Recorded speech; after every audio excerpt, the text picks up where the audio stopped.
An ability to handle the ball with one hand is essential to good performance.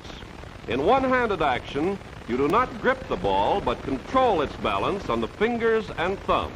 Changing from the two-handed to the one-handed grip requires that the fingers be well spread, aiding the control of the ball.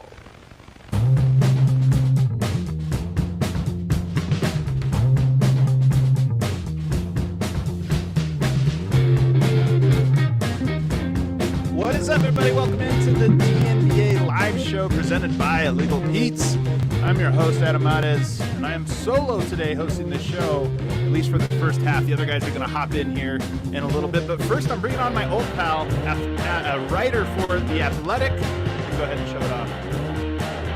You can show it off, Seth. There you go. Writer for theathletic.com, fantastic analytics writer, formerly of the Milwaukee Bucks, Seth Partnow. Seth, thanks for hopping in, man. You got some serious production going on here. This is swanky. It is a little swanky. It's all fake production though. This is like gaming a Zoom type software to look like it's a studio show. Okay. But you know, it works. It works for now. It's been a while, man. It's good to see you. It's good to be talking to you. We were joking about this before we came on, but you are first team all beard at the moment. It's I too am mourning there not being Stanley Cup playoffs right now. So are you a hockey guy? I grew up playing hockey. Yeah. Oh, okay. You're an Alaskan. Yeah. I mean, I switched into basketball in junior high, but I played hockey growing up. It's neither here nor there, but essentially, longtime NHL great Scott Gomez ended my youth hockey career. Oh God.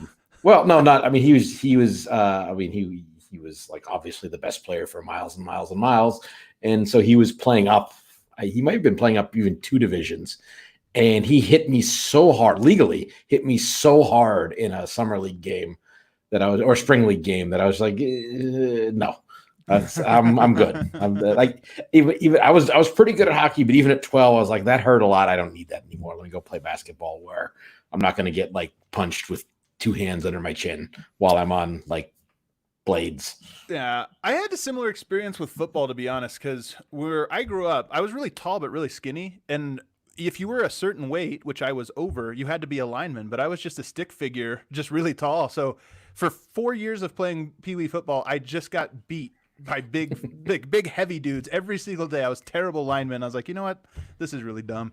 But I'm excited to have you on because I've had a little folder open of things to talk with / argue with Seth Partnow. I don't really argue. We agree about most things, but so threads to pull on with you that you've written over the last couple weeks, months that I have found really interesting. We're going to get into a lot of those, but I actually wanted to start in a different direction, and that is to ask you about unicorns, because it's kind of funny to think about 5 years ago, Kristaps Porzingis enters the league, and he's a unicorn because he's 7 feet tall and he can shoot the three. This is crazy. It's so weird. It's so unheard of. It seems like almost every team now has a 7-footer that can shoot threes. That new skill, even though it's not perfected, it really swept into the league pretty quickly, I would say. First of all, do you agree with this premise that as much as Kristaps Porzingis is a great player and a unique player, he's not that as unique as he seemed 5 years ago? I mean, just the tall man shoot far. That's less unique. I think that the stuff that still makes him it makes him unusual, if not unique, is the mobility and skill also, which is like, that I think that's as much of it as, Brook Lopez is 7 feet tall and can shoot from 28 feet, but he's still very obviously a center. Whereas Porzingis his best position is in the modern NBA is probably at center, but he's not like, he's not, that's not self-evidently what his position is. Front courts, it's funny because you kind of hesitated to call him a center, but I feel like front courts are more just about the way the two play off each other. It doesn't have to be a center and a power forward. It's just he does some center things, some power forward-y things, and if you found the perfect running mate for him that can do some center things and some power forward-y things, it would work. I know we usually talk about who you guard. I think that's more of it. Yeah, but I think it even goes a little bit deeper than that, and just that the blending of the skill sets from all those guys. I think about this a lot with Jeremy Grant, just for an example, not a very good rebounder. And I've always said that having a great rebounder next to Jokic is one of the keys, in my opinion, one of the keys of really unlocking that offense. But Michael Porter Jr. is an elite rebounder in the limited sample size we have, and maybe that makes up for some of the things, maybe the combination of all three of those skill sets actually kind of check all boxes. I don't know, just something I kind of kick around. But just the idea of unicorns, I mean, Karl Anthony Towns is a phenomenal three-point shooter. Brook Lopez, as you mentioned, Bol Bol maybe never even plays in the league, but he's one of the best three-point shooting bigs I've ever seen, at least just in an empty gym. There's a bunch of these guys that have flooded into the league. What do you think are some of the skill sets that are starting to emerge now that maybe 2-3 years from now where you're thinking like, man, every team needs one of that. They need one of those kind of guys. I mean, I don't think that every team needs one of those guys now. I think it's to be effective in that situation where you are a big man, you have to be able to, if you're going to be that kind of face-up big man, it's not necessarily about your ability to shoot the three, though you do need to be able to do that. And you need to be able to hit above the break threes, because I think that's a kind of corner three-point shooting is an overrated ability in general. And I think it's very specifically for big men. I think just for floor balance, for just defensive floor balance and just offensive kind of continuity reasons, like having your big stand in the corner is kind of problematic. Like you can do it, but so. But what about above the break? Because that's a lot of what Denver does is they'll stick Grant or Millsap out on the wings. No, I think that's like that from the offensive standpoint. That's a swing skill. But on the other hand, we were talking a little bit before we started recording about kind of the coming defensive hotness is sort of really concentrating on walling off the paint.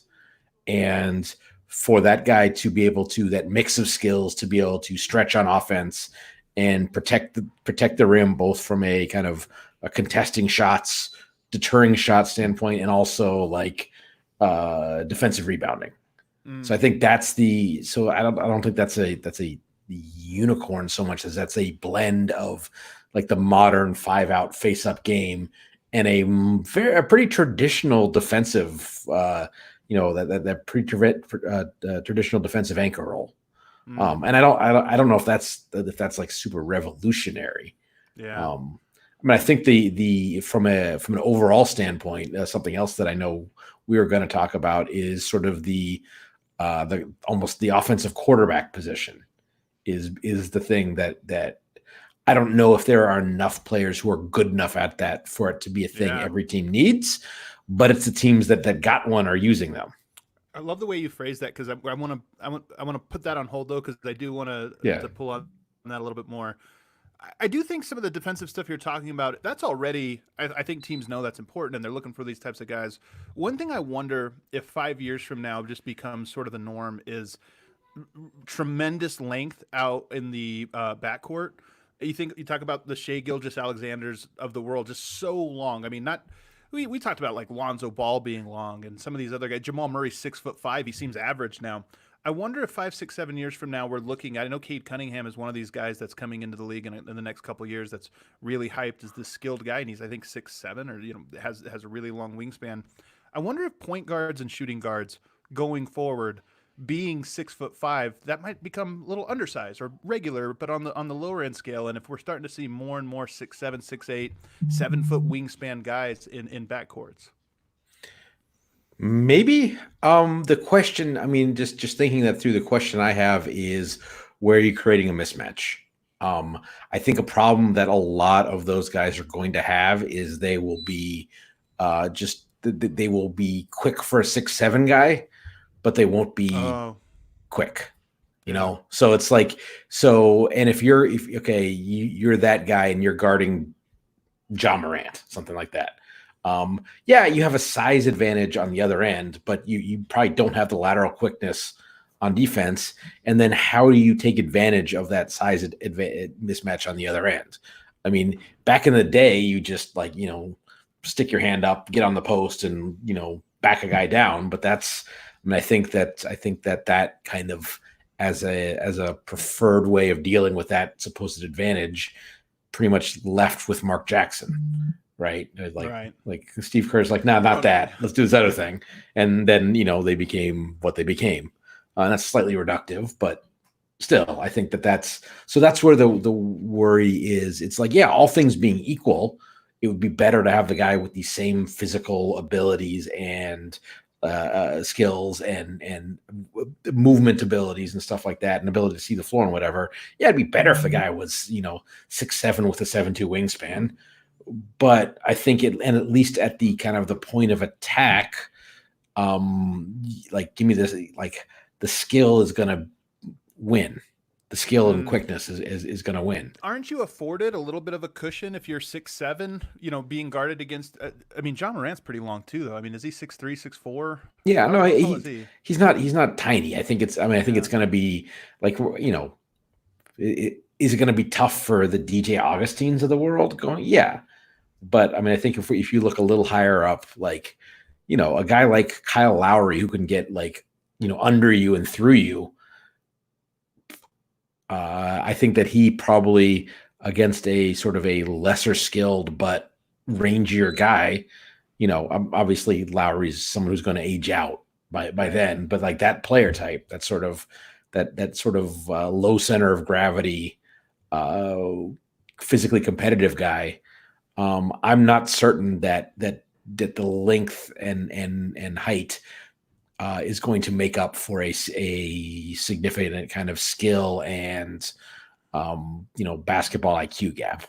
Now, obviously, a guy with those dimensions and great athleticism and high basketball IQ is like, yeah, but then he's in the other conversation that we're talking about. Then he's in like, you've got one of these, these Luka or Harden-esque or those, like, yeah, you have one of those players. That's awesome. But that's what I see. Somebody, when you saw, I'm sure, the Dallas Mavericks tweet the other day, the what could have been or what imagine if, where it was Luka and Michael. And as ridiculous as that thing was to tweet out, Luka was taller than Jordan in the graphic. And I remember sitting there thinking, like, wait a second, that's not right. And that's like, oh yeah, it is right. Luka's a big boy. He's a big boy. He's taller. He's bigger than Michael. Yeah. And LeBron obviously was maybe the first of these like point forward bodies, but now Giannis, Ben Simmons, it just seems like there's so many of these guys. And I wonder, and this kind of moves me on to my next question about defense and can you guard the paint and the 3-point line in today's NBA? And can you do it successfully? And I think the teams that have, to whatever extent that they have been able to guard both, one, you either have an elite rim protector that scares people from going in and can just kind of stand there and guard whatever. But two, you have a lot of length. You just have a lot of hands in passing lanes. And it just seems like there's the teams that are really successful defensively have multiple guys that are 6'6", 6'7", or taller and throw on the court. And that's really what I was maybe getting at about these unicorns is there a scenario where we have the NBA where it's just everybody is 6'6" or taller, 6'7" or taller, and Luka's your point guard, and Middleton's your shooting guard, and everybody is just 6'10", 6'8", 6'9". So that's what I was getting at. But I guess I think we've kind of seen that tried a little bit. You're kind of talking about like the mid-teens OKC Thunder. Yeah. And that was, a good team though. Yeah, that was good. No, the year that Westbrook got hurt in the first playoff game, like that's one of the best teams to not win a title of all time, I think. Yeah. That was, it's something that, looking into like, historically, like the teams that like were historically really good, like that's a team that just pops as like, man, if he doesn't get hurt, I think they win the title that year. Right. So, that's the year, I think that was the year after they traded Harden. But yeah, and they were built on a defense of, like Steven Adams and certainly at that time in his career was a decent young big, but their defensive philosophy was more about having all the 6'8" guys. Yeah, it's funny too watching this Last Dance because the Bulls were this way. You're talking about Ron Harper, Michael Jordan, Scottie Pippen, Dennis Rodman. That's a lot of length. They of course had the traditional centers. And Tony Kukoc had they haven't really talked about him yet, but he's like, he's gonna get. I think my sense is he's probably going under the bus this weekend. Yeah. It's always somebody, and I think under the bus. Yeah, okay. He's going. He's just Jerry Krause in week one. It was Isaiah this week, and I'll back that bus up and drive it forward again. But that's another. You're not a Zeke fan, huh?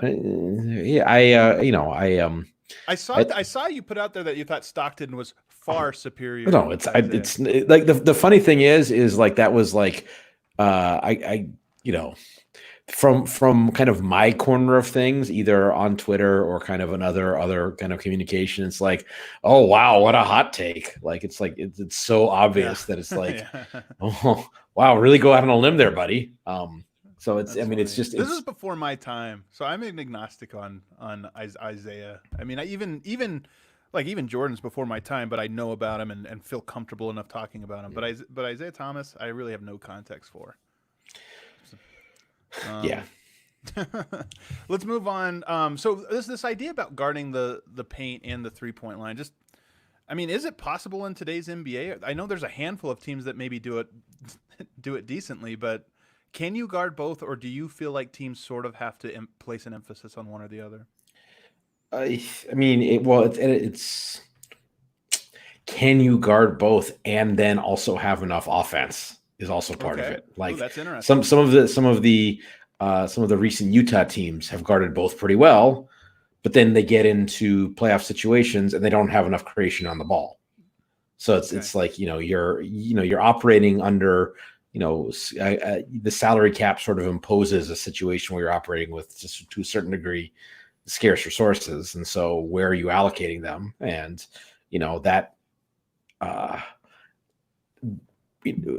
that didn't bear as much fruit as it might have, because they just had so little shot creation that it was basically like, is Donovan Mitchell gonna throw a bunch of jumpers in playoff series? And as a rookie second year player, no, he wasn't.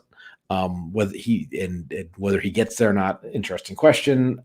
It's still but you can see that they recognized, that's actually, we may have gone too far with the guard everything and like try to win every game, try to win every game by kicking 3 field goals and win 9-7.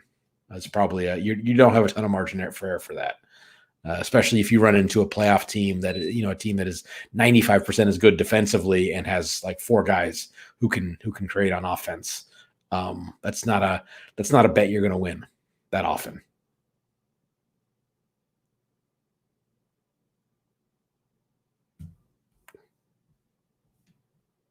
Oh.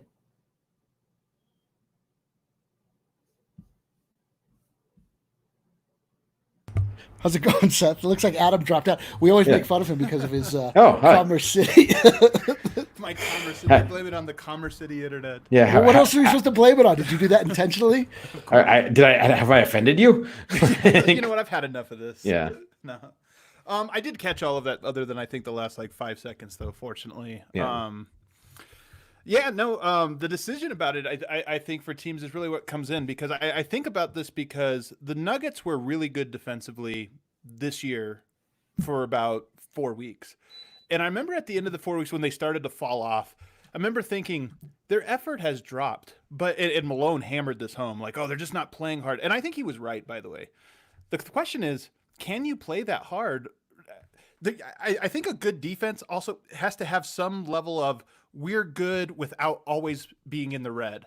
I think the Nuggets could only be good defensively when they were playoff intensity, and that just doesn't work. I mean, you have to be able to get something for free. I mean, do you see this at all with teams that the only thing they can do well defensively is play super hard? I mean, I think there's definitely, you've seen kind of these for lack of a better term, these try hard teams over the years.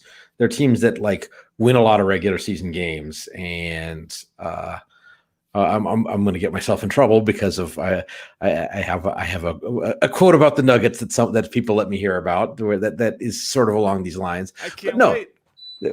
No, but this was it was at All-Star weekend, and I was saying we in the national media tend to pat the Nuggets on the head and say, yes, I remember this. I wasn't actually, but it sounded like I was saying, but they're some of the Thibodeau Bulls teams, some of the early Steven Celtics teams, kind of even going back to some of the KG teams in Minnesota, that were these super try hard effort every night teams that could grind out 50 some regular season wins And then it comes time and everyone else is like, okay, let me limber up and it's time to get out there. And then they have a one more level to go. And we've been there the whole time and we've probably ground ourselves down a little bit doing it. Yeah. So yeah. And I mean, in general, I think that,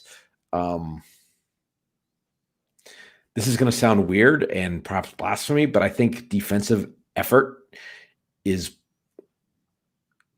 overrated. Now, let me finish. But I think that the effort on defense is a necessity for playing good defense. It is not sufficient, and misguided effort is, you've played it at a good enough level. You know what I'm talking about. Sure. That if you're going really fast but going to the wrong places all the time, or are late deciding where you're going, or you're working really hard and not accomplishing anything. Yeah. And so I think that you can see it. Oh, that team's really flying around all over the place. Look at them close out the shooter. The team that's playing better defense is the ball swings to swing. The guy catches the ball in the corner, and there's no closeout because the defender is already broken down in a stance, sitting in his lap. Yeah, you would your eye is not drawn to that because you haven't seen these guys just flying all over the place. But what happened earlier in the possession, either individually or as a team, that puts you in a situation where you're having to run all over the place. Right. I think Paul Millsap's a great example of this because he's always just a little bit ahead defensively of where he's supposed to be. And so when you watch him, it doesn't stand out. You never look and go like, man, he's flying around out there. He's just early to where he's supposed to be. Whereas a Kenneth Faried is always flying around and always in the wrong spot. So, yeah.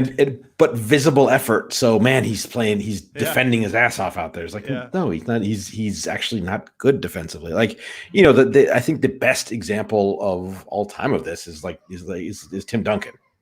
Yeah. Right. Cause I mean, how often, he's a great example. I mean, cause you think about it and okay. We see a comment here. I did not say this. This is somebody in the comments. So yeah. Torrey Craig here. Somebody throwing out a Torrey Craig example. Yeah. He's a good defender though. He's solid. Yeah, he's a solid defender. He's really good against certain types of offensive players, I think, in my opinion. I mean, I think he's actually a good example of what we were talking about earlier because he the size and physicality to match up against other big players, but is he staying in front of someone who's quick and shifty? How much of that can you hear, by the way? It's fine. I mean, honestly, look, it's quarantine. We're all in our houses. I told you earlier, right before we came on, I was about to hit record and my daughter ran into the house naked and was like, Dad, I'm having some. And we lost Adam again. Oh my God. Am I? Oh, there you go. Yeah, there you go. This is terrible. This never happens.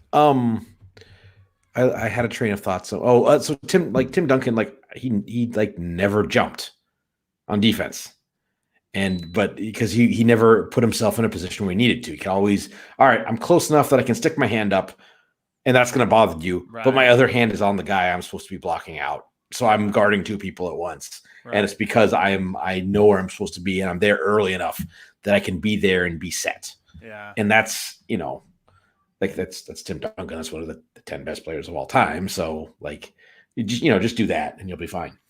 I think Jokic has a little bit of another thing Tim Duncan did well was sort of trick people into taking the easy bad option.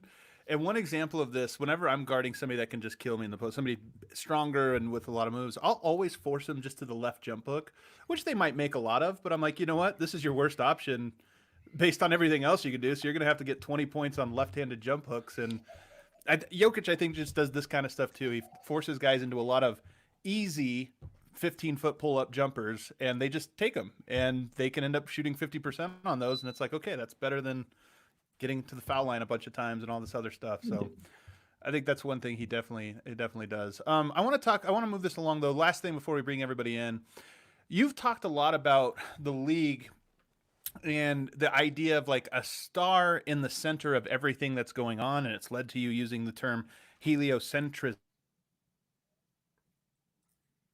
Uh-oh.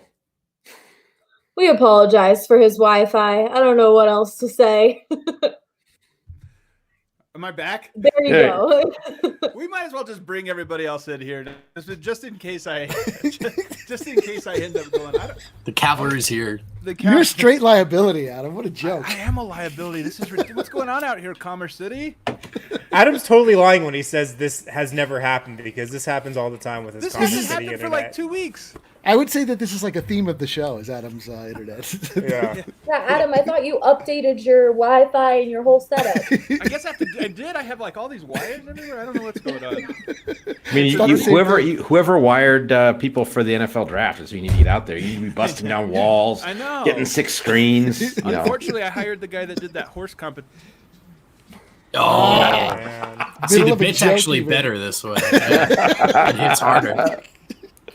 Oh, it's a tough break for a nice kid. Yeah. Maybe his kids are like in the back, just like hanging, resetting everything and stuff. Just really I would say there's like a better over. chance that his router is covered in lipstick or maybe cookie batter or cookie dough, like applesauce. No, Adam told us a story a week ago about how his kid just totally keyed his car. And now I'm just wondering if his kids are just totally getting back at him for just something that he did. And it's just a long play by his 2 daughters here. I think the lesson is just don't have kids. It's just there's only so much you could do. That's I unbelievable. can't tell you how sad this is. Did you relocate? Computer 2, just to give this another look. I apologize. Does Adam still have dial-up? My God, I'm getting roasted on my own show. Luckily, you're the only one with the rundown, so things are great. If we lose you, no, we can go. We can go to here. We'll skip heliocentrism another time. I do want to hear from you, Seth, about building, and it sounds like you talked about this on another show for a podcast today, which I'll allow you to plug. But the idea of building around Jokic. I mean, the Nuggets beggars can't be choosers. The Nuggets are beggars. They have Jokic. I think he's a fantastic player. So that's their plan. There's no other alternative. How do you build a contender now around Jokic, in your opinion? You mean you get other good players? No, but seriously, I mean the question that comes up, and it's one of those dumb questions that comes up. Can he be the best player in a championship team? Like, yes, but who else you got? And that's I don't think I'm sticking my head in the lion's mouth by saying Jokic is not as good as Kawhi Leonard, LeBron James, Giannis Antetokounmpo, Steph Curry, presumably Kevin Durant, and Did we say LeBron yet? Yeah.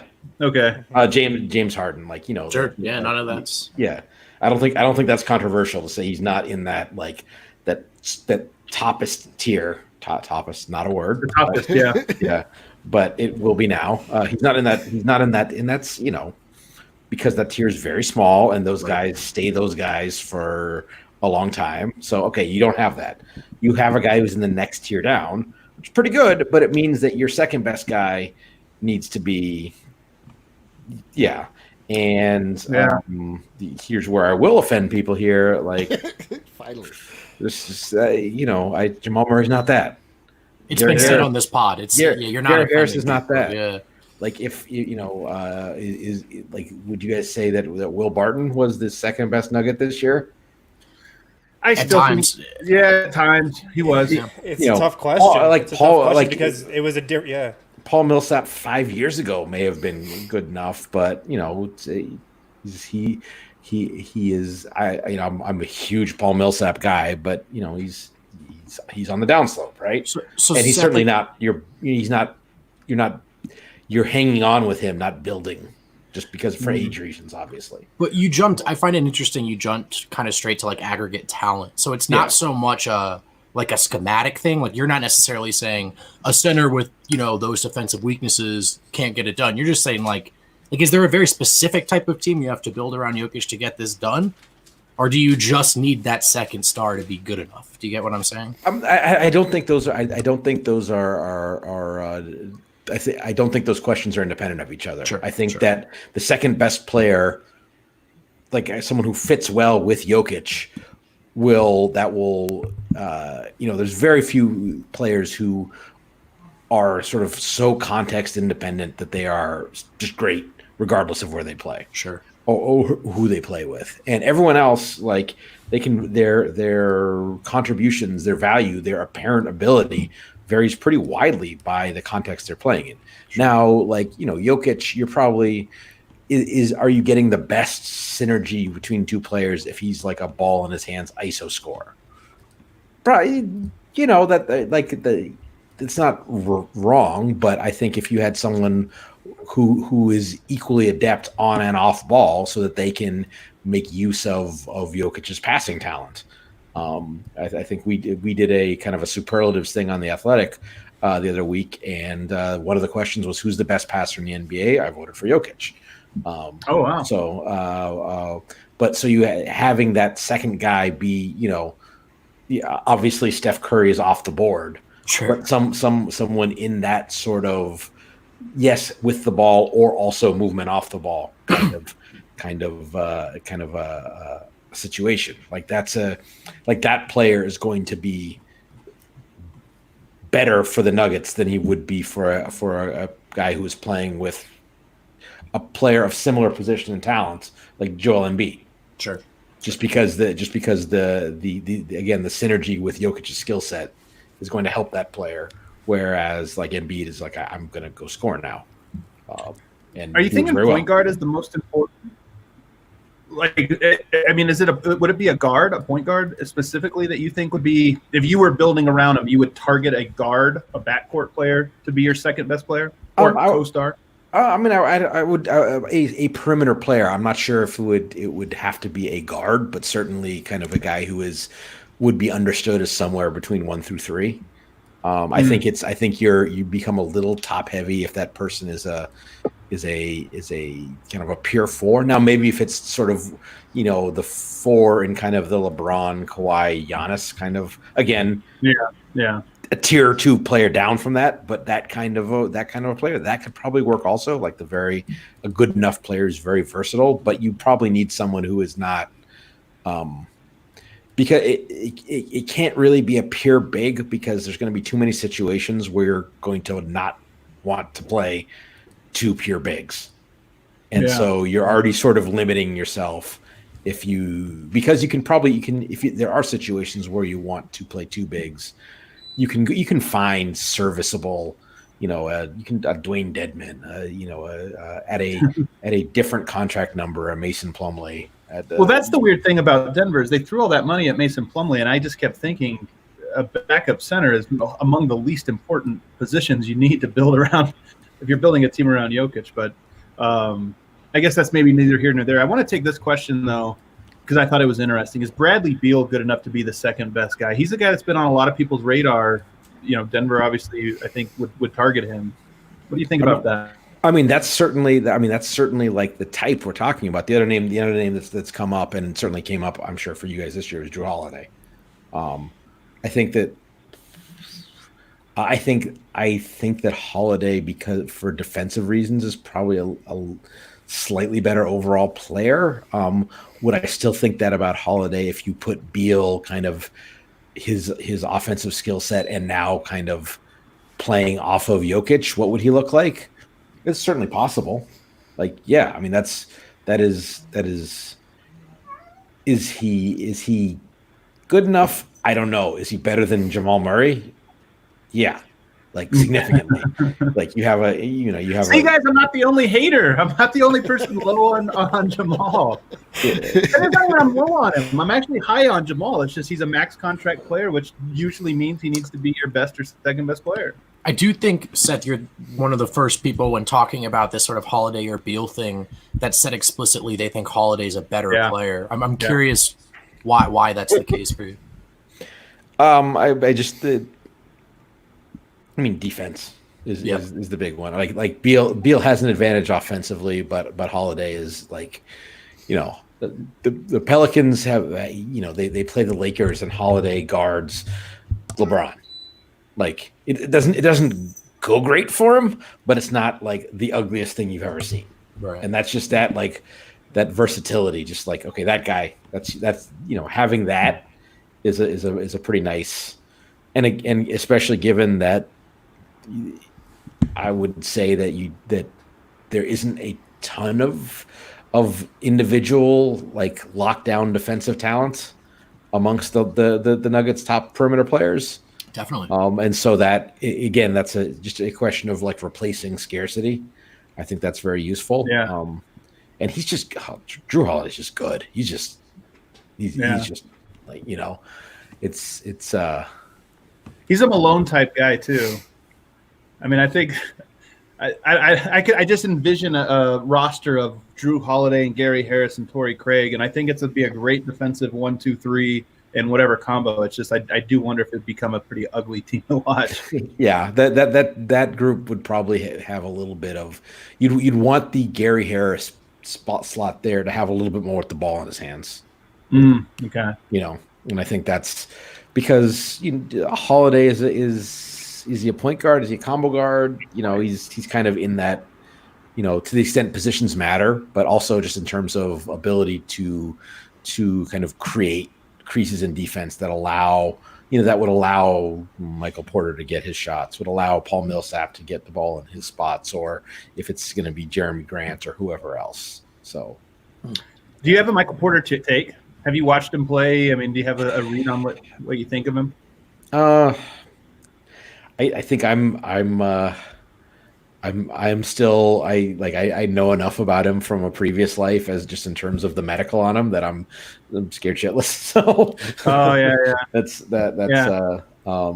so, and that's, you know, are you surprised at all then that he was able to play, that he got out there and did no things? It's just I'm not surprised that he was able to get on the court. It's just staying on the court, becoming a guy who's reliable for, you know, high 20s even minutes.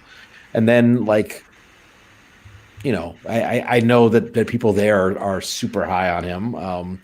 We just, like, because we don't have any college sample on him and even coming in, like, it was, you know, overmatched AAU competition where he made jump shots, but you know, there's not as much to go on as far as like what. Like, yes, you can see the talent there, but there's the danger that you almost turn the unknown factor into a positive because you fill all those like blanks in with like, what's the 90th percent possible here? Well, just assume that and go with that. It's the Dante 98th percentile for me. Yeah, that's what I'm going with. And this was like when Dante Exum got drafted. Man, he's so mysterious. What if he's this? What if he's that? We better take him early because. And, you know, it's probably a little bit unfair to him just because he had so many injuries early in his career. But it's like it was clear that not all of those things were true. He was Kobe. That's who people compared him to. I remember at the draft was Kobe Bryant. And don't do that. Like, wow, people out there, if you're having draft takes, don't do that. Don't compare someone to that as a shot maker. Don't compare him to Tony Allen as a defender. Don't compare him to Zach Randolph if they're like a vertically challenged post player. Like, okay, you know, don't like if you have to compare someone to like someone that special for them to be even playable, bet against them. Yeah, you definitely agree that Michael Porter Jr. is KD, right? They're the same player. Oh, I think if that's what you took from what I just said. I think a more athletic Kevin Durant is I would think so. More integrity. I call him rebound fetish Kevin Durant. Rebounder. I love it. All right, Eric, we're going to go to a segment now we call Online with D-Line. Let's bring some levity into it. Online with D-Line. Look at this. Better not be any videos, Eric. This is my favorite graphic you've done, Eric, because it's just so terrible. It is really terrible. But, you know, it was made with love and also with haste and with low skill. So, all right. So where are we going to go around the web today? All right. So the first thing we've got is wait, can you go back to that previous screen? Yeah, what was that? Yeah. We'll get there. I've got it in order here. Our main man, LeBron James, has released a brand quality new beer. Brand new boomerang of him bouncing back and forth with the new Space Jam logo. The Space Jam, a new legacy. So, how you guys feeling about Space Jam? No, this is not old. This is brand new. I know. It just looks old. Yeah. I mean, I could not be any less excited for Space Jam, but I think the merch is going to be fire, though. So I think I am less excited than you are, Harrison, for Space Jam 2. Yeah, Space Jam 1 is the most overrated movie, maybe. Great take. Wait. No. I'll even stick to basketball and say Space Jam is not more overrated than Hoosiers. Oh, I love it. Well, that's a good take. Wow. The real question is, are you guys prepared for LeBron James to turn into late-stage Thelonious Monk? Yes, this is great. Or the tracker on. Or Lester Freeman. Yeah, nice. I like this. I could see him rocking the skull cap for sure. I think maybe after watching that's The almost Last a sure Dance. thing. After The Last Dance, I don't think there's any chance he doesn't, right? He's been inspired by MJ so many other ways. All right. So we're good on him turning into late stage Thelonious Monk. We're good on this it. is not basketball, but this is just sports in general. Wow. Can you believe that somebody can do that? Can any of you ollie? Can any of you just perform the act of doing an ollie? Could you do this, Seth, back in your doing it on ice skates? hockey playing days? Doing it on ice skates. This is very Alaska. Come on, Yeah, Seth, you're the can't do this? skater. What You the tell heck, us. man. I know your face says it all. Like, What who do the does this? first 10 tries look like? Like before you're good at this. What is it Yeah, like? Yeah, for real. Don't you I feel just, like have, at I least- just have nightmares of the sound those skates make on that concrete Oh floor. yeah, it's probably. I just remember the sounds that, like, where are your skate guards? I'm sorry. I feel every time this cycles through, I'm positive he's gonna like go through his skateboard with his skates. Have you seen the one that's been going around that of the guy doing like the fish flop workout? Yeah. Oh, Workout seems loose. Workout seems like a loose application of the term. It's like incredibly impressive, though.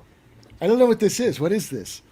Fish flop workout? Oh, yes. Good Oh, way to describe it. Fish I it do is a know. good way. It's just like so fast.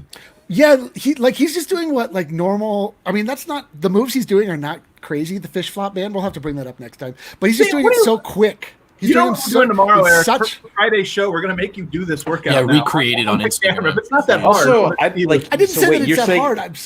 Oh, I'm you're saying, saying you can get like 3 feet of air from a push-up position? No, that Yeah. is little that's wild. the most Not even from remedial. a push-up, from like a plank position. Yeah. But the rest of it, I'm saying, like people are acting like he's just like having a seizure essentially on the ground, but he's just performing like a ground routine very quickly. Anyway, I just wish someone would zoom out to show the normal person just stretching next to him. Like, I hate the gym. I hate the gym so much. the gym clearly hates you also. Oh, I did see this one. I did see this headline. I'm Kendall very Jenner I don't care. takes a quarantine road trip with I'm- NBA star I don't Devin care. Booker. You're so right. You're so right in this take. Yet here we are. Let's talk about Can it. they not spend 5 minutes in the rookie symposium just with a section and PowerPoint on like the Kardashian Jenner plan and just like a big Seth's stay gonna away run off. message? Yeah, is this a thing She they go brings over? bad luck. Don't have her in the stadium. You hear that, Jokic? You stay away. Yeah, for Remember real. when Just Monte- ask Ben Simmons. Bad luck. Bad luck. Is that who Kendall Jenner is? Is she the one that was Yes. with Ben Simmons? All right, now I know. The All right. Minnesota Timberwolves are no We've longer interested in Devin Booker. All right, Eric. What else we next got, thing Eric? for What's sure. That's what I got. That's right. That's all. That's the That was it. segment. All right. Much better, Eric. Much Oh, better. Allie has one. We've really piqued Allie's interest on this topic. Well, speaking of Space Jam, I have a really, really cute TikTok of these kids that I saw that I can show, but it's like cute kids do talking it, about do Space it, Jam. Allie. Do it. All right, All right, cue it up and bring it on. That's fine. exactly. If you have it, cue it up in a very cute TikTok. Are you on TikTok there, Seth? No. I think I could have guessed that answer. Wow. All right, ready? Yeah, we're You ready. just- Let's he do basically just okay boomered me. Yeah. A little bit. A little bit. We're watching Space Jam.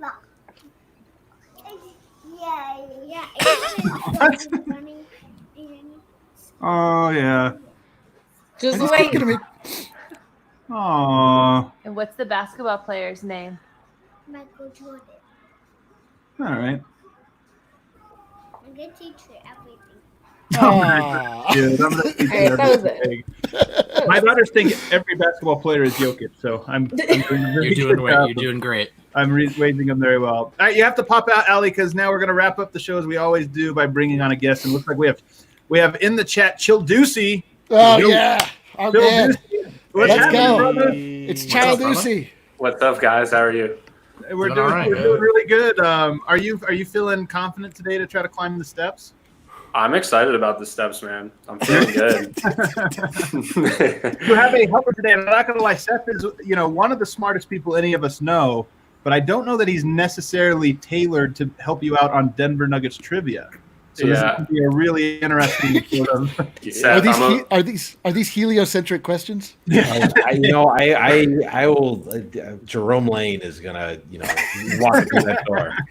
Seth, I'm a big Nerder fan, so happy to be here with you. Cool. There you go. Bringing people together this show. There's no music for you today because apparently I'm having technical difficulties today, Joe. You're a disaster. Switch back to your computer. I am a disaster. All right, question number 1. Super producer Allie on top of this makes it so much easier. Who was the starting shooting guard on opening night of the 2019-2020 season for the Denver Nuggets? Don't blow this.